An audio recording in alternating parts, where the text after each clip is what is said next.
దోస్త్ మేరా దోస్త్ తూ హే మేరీ జాన్. అదే కదా, అదే పాట కదా. ఆ కార్టూన్ కూడా ఎంత బ్రహ్మాండంగా ఉంది. ఇద్దరి మీద ఇట్లా చేతులు దోస్త్ మేరా దోస్త్.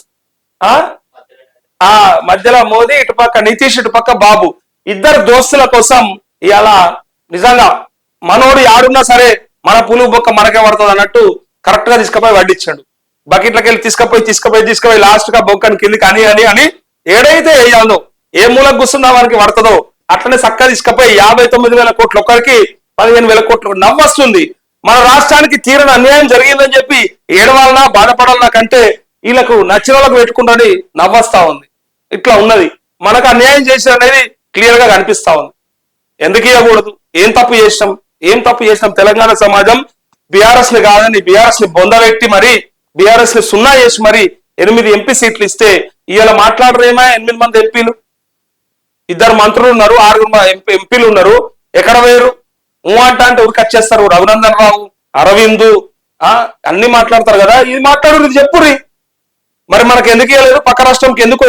మనం ఎందుకు పనికిరాలేమో ఒకసారి చెప్పుర్రి. మరి మీకు ఎక్కువ సీట్లు ఇచ్చినందుకు మేము పనికిరాలేదా ఏం పాడు కొంపదీసి? మరి చెప్పురు, అలానే చెప్పురు కదా. మీరు ఉద్ధరిస్తారని చెప్పి బీఆర్ఎస్ ని బొందబెట్టి మరి మీకు 8 సీట్లు ఇస్తే 4 కాస్త 8 చేస్తే మరి మీకు అసెంబ్లీలో సరిగా సీట్లు ఇవ్వలేదన్న కోపమా? 8 మంది ఎమ్మెల్యేలు గెలిచారు కాబట్టి వీళ్ళకేంది ఇచ్చేదని చెప్పి అనుకుంటున్నారా? మరి తెలంగాణ రాష్ట్రం ఈ దేశంలో లేదా? ఈ దేశ భూభాగంలో అంతర్భాగం కాదా?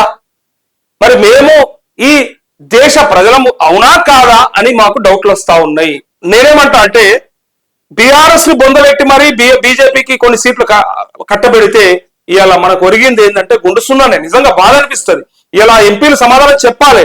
మిమ్మల్ని ఎంతో ఆశతో గెలిపించిన తెలంగాణ సమాజానికి సమాధానం చెప్పాల్సింది మీరే, ఆన్సరబుల్ మీరే.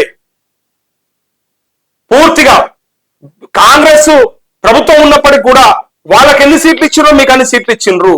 ఎంత నమ్మితే ఇచ్చిండ్రు మీకు? మీ స్వయం కృతాపరాధం వల్లనే మొన్న ఎమ్మెల్యే ఎలక్షన్ల సీట్లు తక్కువ వచ్చినాయి. ఎవరు అవునన్నా కాదన్నా. అప్పుడు ఎగ్దం ఒకటేసారి అధ్యక్ష పదవి మార్పు, సీట్లు కేటాయింపు, పైగా ఇక అధిష్టానం ఎంత ఫోకస్ చేసిందో అందరం చూసినాం. మరి అట్లాంటి సందర్భంలో తెలంగాణ సమాజం మిమ్మల్ని విశ్వసించలేదు.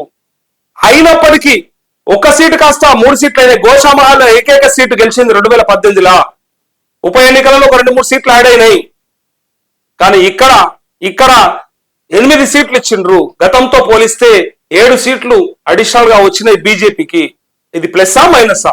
తెలంగాణ సమాజం మమ్మల్ని విశ్వసిస్తుందా, యాక్సెప్ట్ చేస్తుందా లేదా? చేస్తుంది. కాబట్టి మీరు మాకు ఎందుకు మొండి చేయి చూపించారని అడుగుతా ఉన్నారు. మీరు ఇలా 8 మంది ఎంపీలు బయటకు వచ్చి మాకు చెప్పాలి, క్లారిటీ ఇవ్వాలి. ఇస్తే తెలుస్తుంది.